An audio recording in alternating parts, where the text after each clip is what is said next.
दोस्तों काफ़ी सारे लोगों का कहना था कि अपडेट नहीं डाला आपने। भाई अपडेट डाल रहा हूँ, मैं खुद अपडेट पे नज़र रखी हुई है कि क्या क्या चीज़ें चल रही हैं मार्केट के अंदर। देखो काफ़ी सारी चीज़ें ऐसी हो रही हैं, मैं आपको बताना चाहूँगा मार्केट में कुछ ना कुछ तो चल रहा है। लाइक कह सकते हो आरबीआई के जो गवर्नर हैं वो कुछ ना कुछ बातें ज़रूर कर रहे हैं, और काफ़ी सारी ऐसी पॉजिटिव एंड काफ़ी सारी ऐसी न्यूज़ यहाँ पे बार बार आती रहेगी।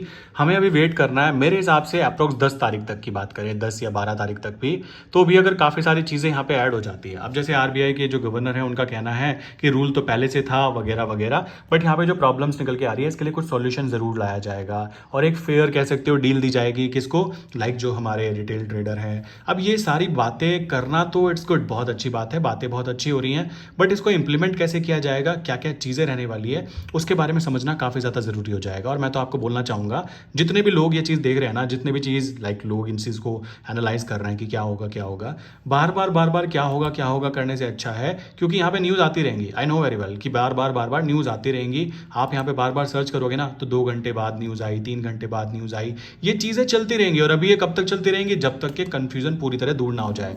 ओपन इंटरेस्ट में 47% भाई यहाँ पे डिक्लाइन हुआ है वगैरह वगैरह, ये चीज़ें नॉर्मल है, बट मेन एक डिसीजन जो आना चाहिए वो क्या आने वाला है। नॉर्मल डिसीजन ये आना चाहिए कि जो रिटेल ट्रेडर हैं वो 100 मिलियन से ऊपर के ट्रेड नहीं डाल सकते। अगर वो डालेंगे तो उनसे एक्सपोजर मार्जिन पूछा जाएगा कि आपके पास था या नहीं था। सो ये बातें बहुत ज़्यादा ज़रूरी हो जाती है उन लोगों के लिए जो अभी भी एक छोटी सी होप लगा के बैठे हैं कि कुछ ना कुछ अच्छा होना चाहिए। और मैं तो देखो सिंपल सी बात आ जाती है, तब तक मैं डिसाइड नहीं करने वाला हूँ कि कुछ अच्छा नहीं हुआ है जब तक कि सीधी एक न्यूज़ ये नहीं आ जाती कि भाई मार्केट बंद कर दी गई है आम जनता के लिए। क्यों, आरबीआई भी देख रही है कि वॉल्यूम जब बिल्कुल ड्रॉप हो गई है, अगर कोई हैजिंग करने के लिए वहाँ पे अवेलेबल नहीं है, या फिर कह सकते हो उस पर्टिकुलर सेगमेंट में लोगों ने काम करना ही बंद कर दिया है सेफ्टी पर्पज़ के लिए, सो उस कंडीशन में क्या होने वाला है, आरबीआई को कोई फायदा थोड़ा ही ना है। और आरबीआई के गवर्नर जो अभी मीटिंग थी, मैं आपको बताना चाहूँगा थोड़े टाइम पहले, अभी यहाँ पे एक न्यूज़ और थी काफ़ी ज़्यादा इंपॉर्टेंट, जिसके अंदर बताया गया था कि भाई आरबीआई के गवर्नर ने ये बात भी बोली है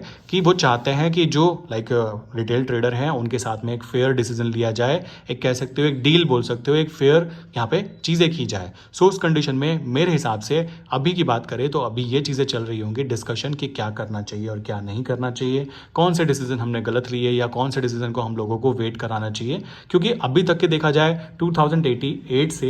2008 से बात करें तो फेमा एक्ट में जो रूल्स एंड रेगुलेशंस थे वो कंटिन्यू है, मैं एग्री करता हूँ, बट उसमें एक लाइन जोड़ दी गई कि अब हर किसी को एक्सपोजर रखना होगा। अगर ये लाइन बोल दी जाए कि उस इंसान को एक्सपोजर रखना होगा, क्योंकि वो लोग भी जानते हैं ना कि रिटेल ट्रेडर के पास में एक्सपोजर नहीं होता है, तो एक लिमिट रख दी जाए कि भाई जो रिटेल ट्रेडर हैं वो रिटेल ट्रेडर इस पर्टिकुलर लिमिट से बड़ी अगर ट्रेड करेंगे तो उस कंडीशन में उनको यहाँ पे एक्सप्लेनेशन देनी पड़ेगी। और यही एक सबका विनिंग विनिंग कह सकते हो, जीतने वाली कंडीशन होगी। कैसे, आरबीआई के लिए भी प्रॉफिटेबल होगा कि जो आम जनता है उनमें जो बड़े प्लेयर्स हैं वो एक लिमिट से ज़्यादा में नहीं जाएंगे, प्लस ब्रोकर के लिए भी विनिंग होगा, प्लस जो हेज करने वाले लोग होते हैं उनको भी वहाँ पे वॉल्यूम्स अवेलेबल होंगी पहले की तरह, और ये चीज़ कंटिन्यू रहेगी। तो ये इससे सभी को फायदा होगा। प्लस एक चीज़ और आएगी, देखने वाली बात है, जब भाई 100 में से 80 लोग हट जाएंगे तो वो जो 80 लोग होंगे उनमें से काफ़ी सारे लोग ऐसे हैं, लाइक मैं अपनी बात करूँ, मैं भी क्या करूँगा, मैं भी कुछ ना कुछ चीज़ें करूँगा।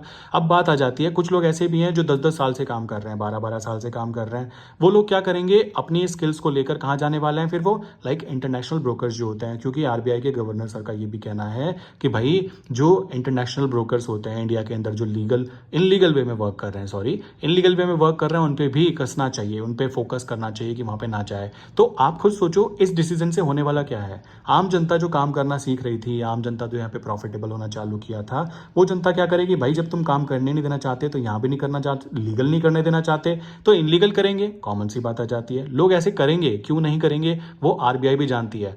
अगर आरबीआई सबको पकड़ेगी, कितनों को पकड़ेगी, 1 लाख लोगों को, 2 लाख लोगों को, भाई लोगों को व्यापार तो करना है ना। आप जेन्युइन वे में अगर उनको करने नहीं देंगे सो उस कंडीशन में प्रॉब्लम क्रिएट होगी। ये प्रॉब्लम हम लोग समझ सकते हैं। तो क्या आरबीआई में बैठे हुए जो पढ़े लिखे लोग हैं, इतने ज़्यादा कह सकते हो जो इतने पढ़े लिखे लोग हैं, वो इस प्रॉब्लम को अच्छे से समझ रहे होंगे कि अगर सीधा डेरिवेटिव मार्केट को डायरेक्टली देखो, इक्विटी मार्केट थी, करेंसी मार्केट थी, प्लस सॉरी थी नहीं है, इक्विटी मार्केट है, करेंसी मार्केट है और कमोडिटी मार्केट है। कल को सोचो, कल को ये कहने लगे कि सीधा करेंसी मार्केट के बजाय कमोडिटी बंद कर देते हैं, इक्विटी भी बंद कर देते हैं, तो इस तरीके से तो आम जनता का भरोसा भी टूटने वाला है। सो लेट्स सी क्या रिजल्ट आता है। बट मैं तो बस इतनी बात कहना चाहूँगा कि कुछ पॉजिटिव ही होना चाहिए और होगा भी पॉजिटिव ही, क्योंकि पॉजिटिव हमने अगर अपनी तरफ से प्रॉपर मेहनत की है, हमने अपनी ईमानदारी से काम किया है कि किस तरीके से हमें काम करना है, कैसे काम चीज़ करनी है, इतना सारा समय हमने एक चीज़ को दिया है, तो ऊपर वाला इतना बुरा किसी के साथ नहीं करेगा कि डायरेक्टली एक रूल जो ऑलरेडी 2008 से है और उस रूल के अंदर केवल एक लाइन जोड़ देना कि अब हर किसी को चाहिए होगा। क्या वो लाइन हट नहीं सकती है? केवल किस लिए? इसलिए कि एक रूल को जो 2008 से कंटिन्यू है उसको कंटिन्यू करना है कि हर बंदे के पास में एक्सपोजर होना चाहिए।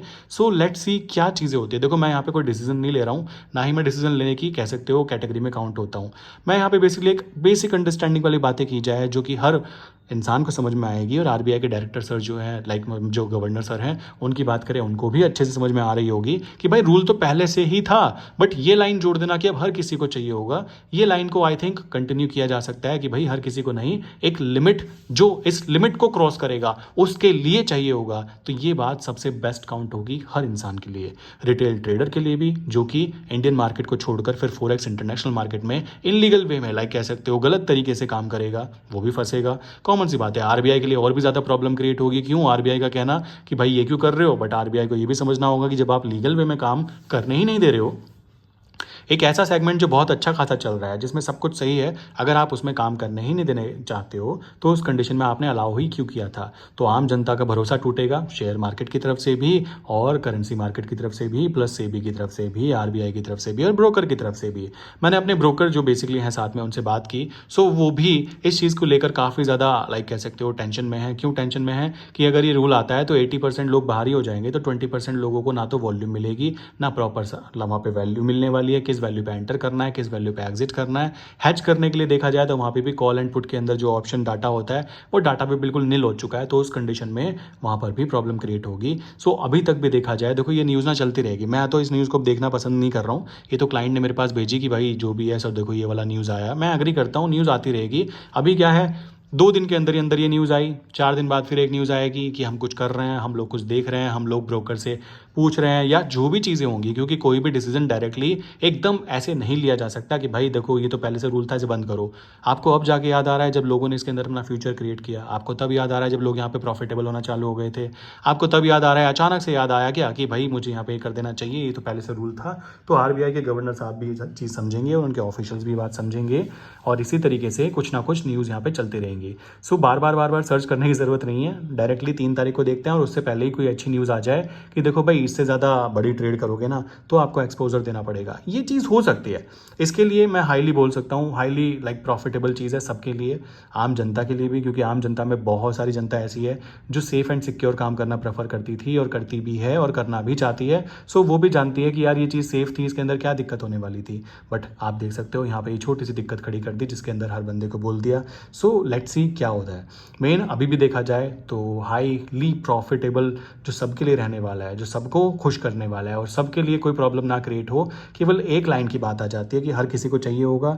वहाँ पे ये हो जाएगा कि केवल एक लिमिट वाले लोगों को चाहिए होगा जो कि 100 मिलियन से ऊपर या जो भी वो लिमिट रखेंगे, तो वो चीज़ ब्रोकर को भी खुश करेगी, हैच करने वाले को भी खुश करेगी। नॉर्मल रिटेल ट्रेडर जो चाहता था कि मैं काम करूँ जेन्युइन तरीके से, और वो कर भी रहा था बहुत मेहनत करके, अपनी स्ट्रैटेजी डेवलप करके, बहुत ज़्यादा मेहनत करके, सो उस कंडीशन में वो इंसान भी खुश रहेगा और वो इंसान यहाँ से निकलकर कहीं दूसरे सेगमेंट में काम करने नहीं जाएगा, जैसे कि इंटरनेशनल फॉरेक्स मार्केट, लाइक कह सकते हो जो स्कैम करने वाले ऐप्स होते हैं, क्रिप्टो लाइक ऐप्स होते हैं जो स्कैम करते हैं, तो वहाँ ना जाना हो। ये बात आरबीआई साहब भी जानते हैं, आरबीआई के, और वो कुछ ना कुछ इसमें अच्छा पॉजिटिव ज़रूर करेंगे। इस चीज़ के ऊपर 1 महीना जो टाइम लिया गया, जैसे मैंने बताया कि यहाँ पे डिस्कशन किया जा रहा होगा, आइडेंटिफाई की जा रही होगी कि भाई कोई भी पॉलिसी आ रही है, इसका फीडबैक क्या आ रहा है, क्योंकि बहुत सारे लोग इससे बाहर होंगे। सो उस कंडीशन में क्या उनका फीडबैक रहने वाला है, किस तरीके से ग्रो होगा और क्या हमारा यहाँ पे फाइनल डिसीजन होना चाहिए। आई विश यहाँ तक की बातें क्लियर हो गई होंगी। जो भी होगा फाइनली देख लेंगे, अभी 3 तारीख को थोड़ा समय है और उससे पहले यहाँ पे आपको बार बार न्यूज़ दिखती रहेंगी, तो न्यूज़ के ऊपर फोकस ना करते हुए एक फाइनल न्यूज़ पर फोकस करो कि भाई इतनी लिमिट लगा दी गई है और उसके बाद में आप ट्रेड कर सकते हो। सो ये चीज़ रहने वाली है। बाकी नहीं होता तो कोई दिक्कत की बात नहीं है, हम लोग करेंसी पे काम कर रहे हैं, उन्हीं की स्ट्रैटेजीज़ के बेस पर हम दूसरे सेगमेंट पे काम कर सकते हैं। थोड़ा सा कह सकते हो यहाँ पे डिफरेंट होगा, बट डिफरेंट होगा, मेन काम है काम करना और करते रहना। लाइफ है, लाइफ के अंदर अनप्रिडिक्टेबल चीज़ें होती रहती हैं, कुछ भी हो सकता है, और यही लाइफ की एक सबसे अच्छी बात है कि यहाँ पर कुछ भी हो सकता है। और उसी को देखते हुए मैं यहाँ पे आपको फिर भी पॉजिटिव साइड पे ही बोलना चाहूँगा कि जो भी होगा देख लेंगे, जो भी चीज़ें रहेंगी अच्छी ही रहेंगी। अगर हमने अच्छा इंटेंशन से काम किया है, हमने ईमानदारी से काम किया है, हमने प्रॉपर वे में काम करते हुए अपने आप का, अपना समय प्लस अपना एक कीमती समय दिया है, तो उस कंडीशन में ऊपर वाला हमारे साथ में गलत नहीं करेगा। तो ये सिंपल सा फंडामेंटल कॉन्सेप्ट निकल के आता है। सो इसी के साथ में यहाँ तक की बातें कंप्लीट हुई एंड मिलते हैं नेक्स्ट इंपॉर्टेंट वीडियो में दोस्तों। बाकी किसी के पास अच्छी न्यूज़ आती है कोई तो आप अपडेट कर सकते हो। बाकी मैंने तो न्यूज़ देखना भी कम कर दिया है, मैंने कहा आराम से फाइनल डिसीजन देखेंगे, जो भी होगा देखी जाएगी, ऊपर वाले की जो मर्जी होगी उसके अगेंस्ट हम लोग नहीं जा सकते हैं। ठीक है, सो इसी के साथ में वीडियो बंद करते हैं।